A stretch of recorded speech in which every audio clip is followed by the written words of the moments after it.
Budget केवल आय व्यय का ब्यौरा भर नहीं होता है, सरकार की नीतियों और प्राथमिकताओं का आईना भी होता है।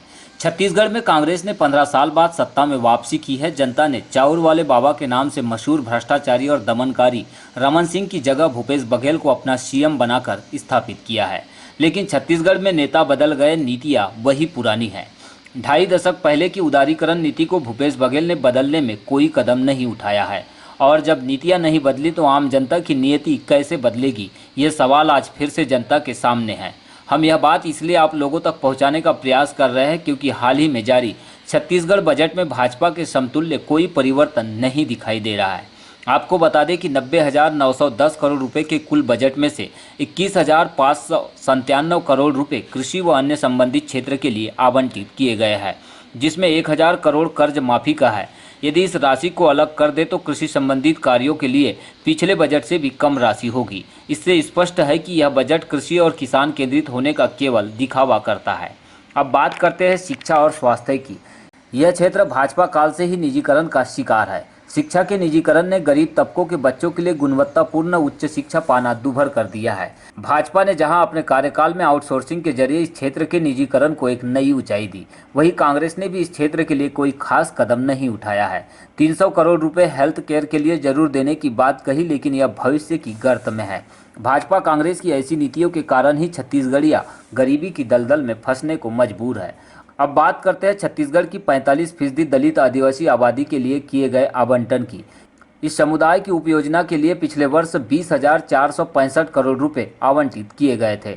मुद्रास्फीति को गणना में ले तो वास्तविक आवंटन में कोई खास वृद्धि नहीं है। बेरोजगारों को भत्ता और 60 वर्ष से अधिक आयु के किसानों को पेंशन, कांग्रेस के ये दो प्रमुख चुनावी वादे थे। लेकिन प्राथमिकताएं नहीं बदली तो इनके लिए फंड जुटाना मुश्किल था। प्रदेश के असंगठित मजदूर, योजना कर्मी, शिक्षा और संविदा कर्मी, संविदा मजदूरों और मध्यम वर्ग कर्मचारियों की भाजपा से नाराजगी का फायदा कांग्रेस को मिला, लेकिन उनकी मांगों और समस्याओं का हल करने के लिए यह बजट कोई भरोसा नहीं जगाता है। रसोइया मजदूरों की मजदूरी में केवल 300 रुपये की वृद्धि की गई और 6 घंटे काम के लिए 50 रुपये रोजी दी जा रही है। यह केवल महंगाई के दौर में न केवल हास्यास्पद है बल्कि उन्हें बंधुआ मजदूर बनाए रखता है। छत्तीसगढ़ के मजदूरों के लिए कोई बड़ी योजना या नीति बजट में स्पष्ट नहीं है। इससे हम यह मानकर चल सकते हैं कि भाजपा और कांग्रेस दोनों एक ही सिक्के के पहलू है। ऐसे में हम आपको फिर से विधानसभा चुनाव की ओर ले जाना चाहेंगे, जिससे कि चुनावी रणभेरी में उतरी तमाम पार्टियों के बीच एपीआई के राष्ट्रीय अध्यक्ष विजय मानकर की यह बातें आपको हमेशा याद रह सके। क्योंकि चुनाव में जहां तमाम राजनीतिक दल केवल वोट बटोरने के लिए लोक लुभावन बातें कर रहे थे, उन सब के बीच एपीआई के राष्ट्रीय अध्यक्ष विजय मानकर ही ऐसे लीडर थे जो नीतियों पर, देश के बजट पर, शिक्षा, स्वास्थ्य, कृषि एवं रोजगार की बातें कर रहे थे। पुनः स्मरण के लिए मैं माफ़ी आप लोगों से चाहूँगा, लेकिन भाजपा को हराने के लिए कांग्रेस को चुनने वाले दलित, आदिवासी और पिछड़ा वर्ग के लोगों को यह स्मरण कराना जरूरी है। क्योंकि जब तक इन वर्ग के लोग संगठित होकर एक नीतिवान लीडर की बात नहीं मानेंगे, उनका कल्याण नहीं हो सकेगा।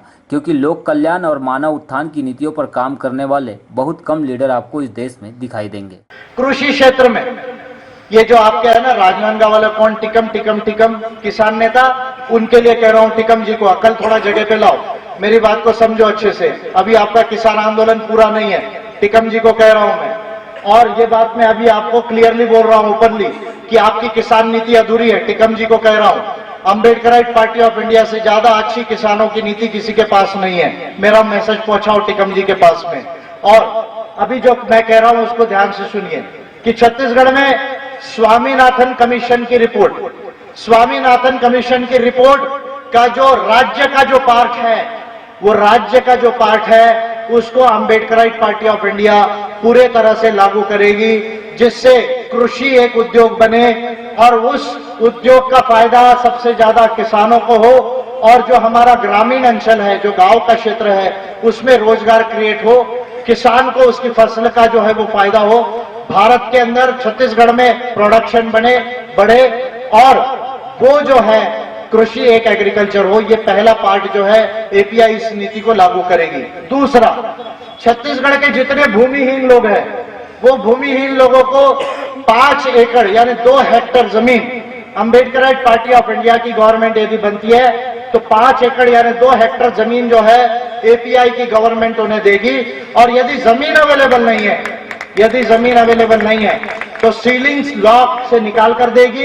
अगर उसके बावजूद भी जमीन अगर अवेलेबल नहीं है तो 10 लाख का वन टाइम फिक्स डिपॉजिट कर देगी और उन भूमिहीन परिवारों के एक व्यक्ति को रोजगार दिया जाएगा, चाहे गवर्नमेंट में दिया जाएगा या प्राइवेट कंपनी में दिया जाएगा। ये एपीआई की पहली नीति होगी जो कृषि और रोजगार से संबंधित है। Point number 1। Point number 2, Chhattisgarh के बजट को जो 86,000 करोड़ का बजट है, उस बजट को 1.25 लाख करोड़ से ज्यादा का बजट बनाया जा सकता है। मैं आपसे कह रहा हूं, बुरी बात मत मानिए, हमारे छत्तीसगढ़ के लोग अच्छे हैं, उस अच्छाई का ज्यादा फायदा यहाँ के नेताओं ने और अधिकारियों ने निकाल लिया है। मैं आपसे कह रहा हूं, मेरे कान सुनकर पक गए कि छत्तीसगढ़ में सबसे ज्यादा भ्रष्टाचार है। ये बात मेरे कान सुनकर पक गए। कोई बोलता है सर कॉन्ट्रैक्ट में 60% हमको देना पड़ता है, कोई कहता है कि मंत्रियों के पास थैलियां भर के जाती है। बैंक वाला मिले, बैंक वाले बोले सर बैंक से 2000 की नोट कम हो गई है चुनाव के पहले। किसी ने मुझे बताया कि सरकार की ये जितने गोडाउन है तो शराब सरकार बेचती है। ये तो एकमात्र राज्य में देख रहा हूं देश में जहां शराब सरकार जो है वो बेचती है। शिक्षा को प्राइवेट को दे रही है और सरकार शराब बेच रही है। क्या वंडरफुल सरकार है रमन सिंह जी। ये सरकार जो पहली बार देखा हूं मैंने ऐसी देश में कि जो शिक्षा को तो कहती है प्राइवेट चलाए और सरकार की दुकान हम चढ़ाएंगे। एक वो भी है राजस्थान की chief minister, CM not available after 9 PM। Chhattisgarh के बजट को यदि टैक्स चोरी को कम किया जाए, यदि करप्शन को कम किया जाए तो छत्तीसगढ़ का बजट 1.25 लाख करोड़ का बनाया जा सकता है। 86,000 करोड़ से 1.25 लाख का बनाया जा सकता है। और मैं रमन सिंह जी को डायरेक्टली चैलेंज कर रहा हूं कि आपको सरकार चलाना नहीं आता और आपने हर साल लगभग 40-50 हजार करोड़ रुपए का टैक्स यहां पर छत्तीसगढ़ में छोड़ा है अपने लोगों के लिए, बीजेपी के लोगों के लिए या जातीय पूंजीवादियों के लिए।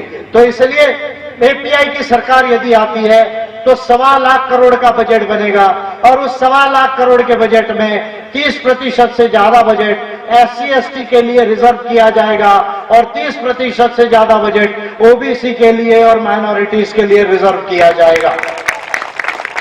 वो रिजर्व किया जाएगा SC/ST सब प्लान में, ओबीसी के सब प्लान में, और वो पैसा और किसी काम पे डाइवर्ट नहीं किया जाएगा। केवल SC/ST, ओबीसी और माइनॉरिटीज के डेवलपमेंट के लिए वो पैसा जो है वो खर्च किया जाएगा। ये बजट का इकोनॉमिक्स का हमारा दूसरा नीति होगा। ये दूसरी महत्वपूर्ण बात है। शराबबंदी तीसरी महत्वपूर्ण बात है।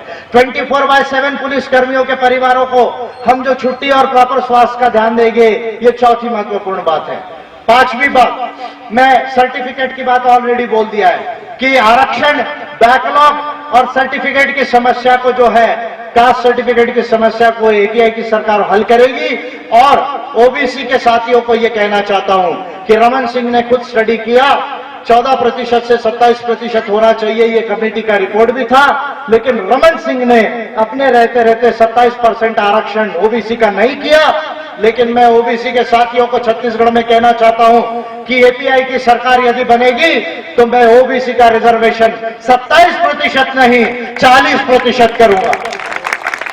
छत्तीसगढ़ में ओबीसी का आरक्षण एपीआई की सरकार 40% करेगी, जो है 32% ट्राइबल का रिजर्वेशन, 13% या 16% जो पुराना आंकड़ा था, यदि वो आंकड़ा मैच हो जाता शेड्यूल कास्ट का, तो वो शेड्यूल कास्ट का 16% किया जाएगा। और क्योंकि ओबीसी लगभग 50% छत्तीसगढ़ में है, इसलिए ओबीसी को 40% जो है रिजर्वेशन करेगा। और आप चिंता मत करो, मुझे मालूम है सुप्रीम कोर्ट ने इंदिरा स्वानी केस में कहा था कि आरक्षण 50% से बढ़ाया नहीं जा सकता। नागराज के रिपोर्ट में कहा था कि 50 से ज्यादा नहीं बढ़ाया जा सकता। मेरा ये झगड़ा आप लोगों के साथ नहीं, मेरा झगड़ा पार्लियामेंट और सुप्रीम कोर्ट के भी साथ है कि यदि छत्तीसगढ़ में 95% SC/ST ओबीसी है तो आरक्षण 50% क्यों? ये कौन सा न्याय का आपका डिसीजन है? इसलिए मैं सुप्रीम कोर्ट के साथ में कानूनी तौर पर फाइट कर लूंगा और ऐसा कानून बनवाऊंगा छत्तीसगढ़ में कि सुप्रीम कोर्ट में भी वो जाएगा तो वो भी उसको स्टक डाउन नहीं कर पाएगा। इस तरह का जो है मैं लॉ जो है छत्तीसगढ़ में बनवाऊंगा, 40% जो है आरक्षण दूंगा। छत्तीसगढ़ ये पहला राज्य होगा देश का जहां 84% आरक्षण होगा। तमिलनाडु से ज्यादा 84% आरक्षण जो है वो छत्तीसगढ़ के अंदर होगा। ये महत्वपूर्ण छठवीं मेरी जो है वो पॉलिसी में आपको बता रहा हूं। उसके बाद 1,80,000 पंचायत शिक्षा कर्मी। मेरे पंचायत शिक्षा कर्मी लोगों, जाओ अपने नेताओं से पूछो। मेरे पास जब वो नागपुर आए और 4 महीने के अंदर जो आपकी 14 साल की समस्या थी, जो 1997 से आपको समझ में नहीं आ रहा था कि हमारा रेगुलर सर्विस कैसी होगी, हमारा प्रमोशन कैसा होगा, हमारा पेंशन कैसे मिलेगा, आपके लीडर्स जब मेरे पास नागपुर में आए आज से 9 महीने पहले, तो मैंने उनको रास्ता बताया और मैंने आपके लिए एक बिल बनाकर तैयार करके रखा है और मैं असेंबली में मॉनसून सेशन में लाने वाला था। मुझसे डरकर अमित शाह के प्रेजेंस में रमन सिंह जी को डिक्लेयर करना पड़ा कि हम पंचायत शिक्षा कर्मी को जो है वो परमानेंट करेंगे। ये मुझसे डरकर रमन सिंह ने किया, पर अभी तक उसका कानून नहीं बनाया। अगर कानून नहीं बनाया तो फिर बोल देगा कि अब लागू नहीं हो सकता। इसलिए आपको डरने की चिंता नहीं, रमन सिंह जी तो जाने वाले हैं। इसके बाद उनको रायपुर में नहीं बैठना है, एक क्लिनिक अच्छी खोल के दो। ईएनटी के डॉक्टर थे, नाक कान चेक करेंगे। वो ईएनटी के डॉक्टर थे, नाक कान चेक करेंगे और इनकी सबकी नाक कान बहरे हो गए हैं बीजेपी वाले। मैं इतना बोल रहा हूं, इनको किसी को सुनाई नहीं आ रहा।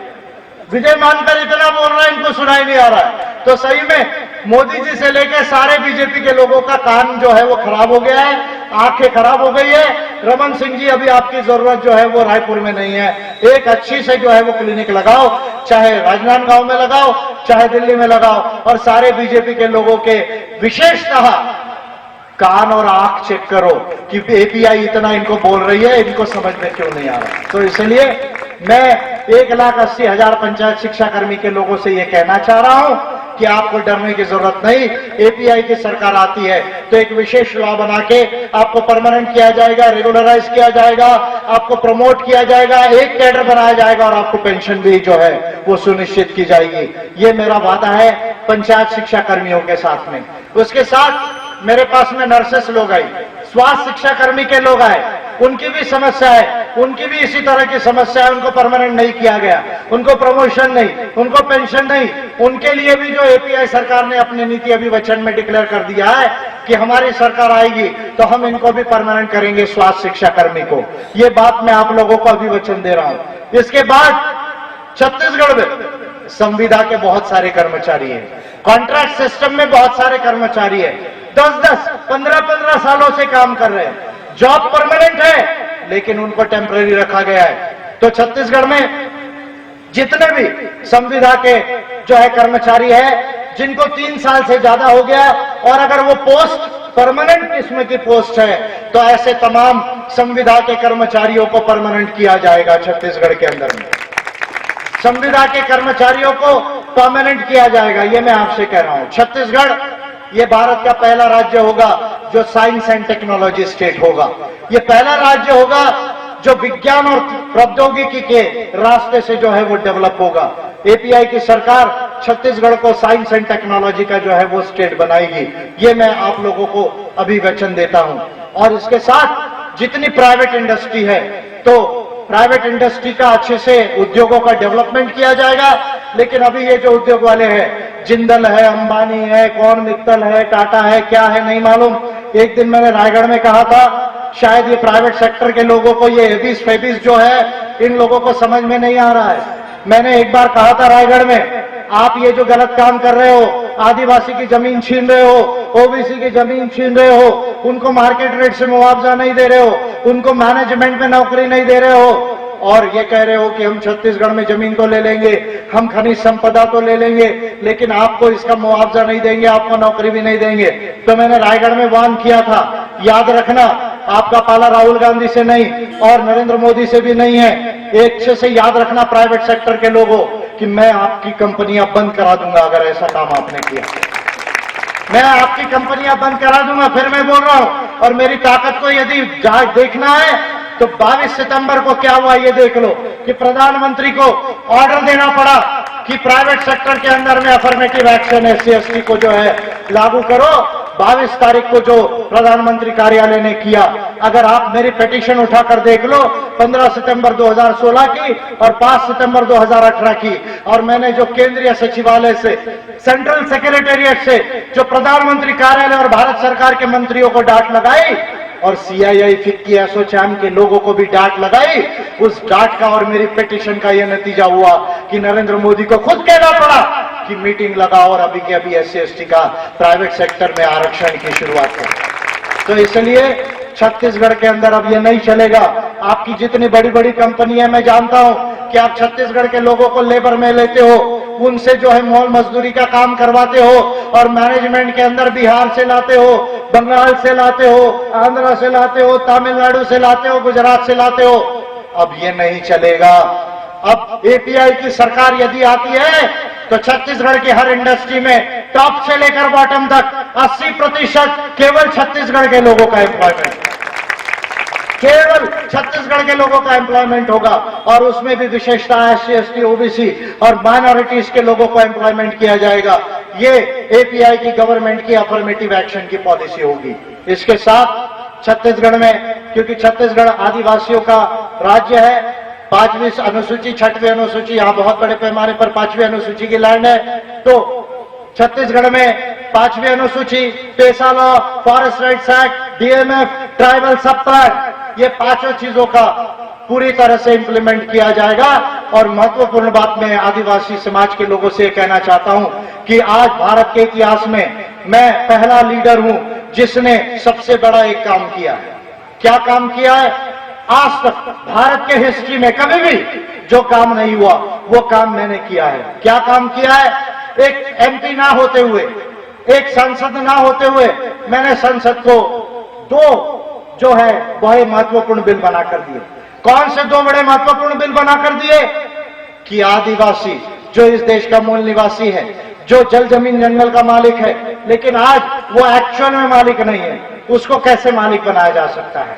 तो इसलिए ह्यूमन राइट्स इंटरनेशनल लॉ में ILO convention 169 and universal declaration of rights of indigenous people 2006 के तहत भारत के संविधान में क्या अमेंडमेंट होना चाहिए और कानून में क्या अमेंडमेंट होना चाहिए जिससे ग्राम सभाओं को ये पावर मिले। क्या पावर मिले? कि जो जमीन आदिवासियों की है वो जमीन उनको सरकार को या कंपनीज को देना है या नहीं देना है, इसका निर्णय करने का राइट ये केवल ग्राम सभा को होगा और किसी को नहीं होगा। ये जो है वो मैंने दिया। और उसके साथ इस बिल में ये प्रोविजन है कि यदि ग्राम सभा परमिशन देती है और अगर कोई भी कंपनी वहां लगती है या कोई भी माइंस या खदान वहां लगती है तो उसमें कम से कम 20% का शेयर होल्डर ये आदिवासी को बनाया जाएगा। 20% का शेयर होल्डर ये आदिवासी को बनाया जाएगा। मैंने संसद को ऑलरेडी ये बिल दिया और मैं छत्तीसगढ़ के आदिवासी समाज के लोगों से, शेड्यूल्ड ट्राइब के लोगों से ये विनंती करता हूं कि आपने बहुत दिनों तक अब जो है धोखा खाया है, बहुत दिनों तक गोली खाई है, बहुत दिनों तक अपमान सहा है। ये छत्तीसगढ़ आपका है, ये छत्तीसगढ़ गोंडवाना लैंड है। अब उठो, जागो और सारे आदिवासी मिलकर अपनी सरकार इस छत्तीसगढ़ के अंदर बना लो। विजय मानकर आपको 90 में से 45 टिकट दे रहा है, 90 में से 45 टिकट दे रहा है। रिजर्वेशन की 29 सीट्स, लेकिन मैं आपको 45 टिकट दे रहा हूं। जाओ, उठो और अपनी सरकार बना लो और इस छत्तीसगढ़ का मालिक बन जाओ। साथ में शेड्यूल्ड कास्ट, OBC, माइनॉरिटीज और सबको लोग कर बिना भेदभाव के सरकार चला लो। ये फॉर्मूला मैंने लाया। मैं आपको शेयर होल्डर बनाना चाहता हूं। ये बिल ऑलरेडी मैंने पार्लियामेंट को दिया, लेकिन उसके लिए मेंबर पार्लियामेंट जिताना पड़ेगा। अब ये चुनाव असेंबली का आएगा, इसलिए MP कैसे जिताना उस पर मैं बाद में बात करूंगा। लेकिन छत्तीसगढ़ में API की सरकार यदि आती है तो ये तमाम चीजें जो 5वीं अनुसूची, PESA law, forest rights act, district mineral foundation and tribal sub plan, इसके ऊपर पूरा तरह से इंप्लीमेंटेशन किया जाएगा। और आदिवासी कल्चर, बाबा गुरु घासीदास जी और बालक दास जी के जो स्पॉट्स है वो, और जो बुद्धिस्ट साइट्स थे यहाँ पर सिरपुर वगैरह, और जो संत गुरुओं के जितना कल्चर है उसको जो है वो बगैर भेदभाव के डेवलप किया जाएगा। ये तमाम नीतियों को यदि इंप्लीमेंट किया जाए पूरी तरह से अच्छे से इंप्लीमेंट किया जाए, तो मैं आपको दावे से कहता हूं कि छत्तीसगढ़ में ऐसी कोई भी समस्या नहीं है कि छत्तीसगढ़ पीछे से दूसरे या तीसरे स्थान पर रहे। छत्तीसगढ़ ये तीसरा अमीर राज्य है, और यदि तीसरा अमीर राज्य ये देश में है तो सारे डेवलपमेंट के क्षेत्र में ये पहले 5 में आ सकता है। ये मैं आपको बड़े दावे से कहता हूं। ये नीति लेकर मैं आपके पास आया हूं। इस नीति को हम राइटिंग में डिक्लेयर करेंगे। 16 तारीख के आसपास ये नीति आपके पास होगी, 16 या उसके बाद थोड़ा सा ये नीति आपके बीच होगी। आप लोगों को एक काम करना है, मेरे संदेश को लेकर जब तक चुनाव का आखिरी वोट नहीं पड़ता, जब तक आखिरी वोट की काउंटिंग नहीं होती, मेरा संदेश लेकर घर घर तक जाओ, मेरा संदेश लेकर बुजुर्गों में जाओ, युवाओं में जाओ, महिलाओं में जाओ, शांत मत बैठो और ये संदेश बताओ कि मानकर साहब ने जो अनेक अंगों मग्गों का मार्ग निकाला है, जो अंबेडकरिज्म की नीति दी है, उससे छत्तीसगढ़ सबसे उत्तम हो सकता है। और यदि कोई शराब में आपका वोट खरीदना चाहे, कोई मुर्गा भात में आपका वोट खरीदना चाहे, तो आपसे एक बात कहता हूं कि यदि आपको कोई मुर्गा भात देने के लिए कहे, 500 रुपए देने के लिए कहे, उसको बुलाओ, घर में बुलाओ और बोलो बेटा कितने दिन से आप भूखा हो हमको बताओ, आप कितने दिन से भूखे हो बताओ। आप हमको मुर्गा भात खिलाना चाह रहे हैं, हम अमीर नहीं होंगे लेकिन हमारे घर में जो है कल का बासी जो है वो कौन सा भात है, दही भात है, कौन सा भात बोलते हैं आप उसको, हाँ बासी भात जो भी है या सूखी रोटी है, वो उसको दे दो और उसको बोलो ये 500 रुपए अपना वापस रखो, मेरा 50 रुपए भी लेकर जाओ साथ में, लेकिन इसके बाद कभी मेरा वोट खरीदने मत आना, क्योंकि अब हम अपना वोट बेचेंगे नहीं। अब हमारी नजर आपके 500 रुपए पर, 5000 के नोट पर नहीं, अब हमारी नजर 125 लाख करोड़ के बजट पर है। अब हमारी नजर 125 लाख करोड़ के बजट पर है और हम छत्तीसगढ़िया लोग, हम SC ST OBC माइनॉरिटीज के लोग, हम छत्तीसगढ़ के तमाम लोग अब मिलकर अपनी सरकार बनाएंगे और वो सरकार भारत में बेस्ट होगी।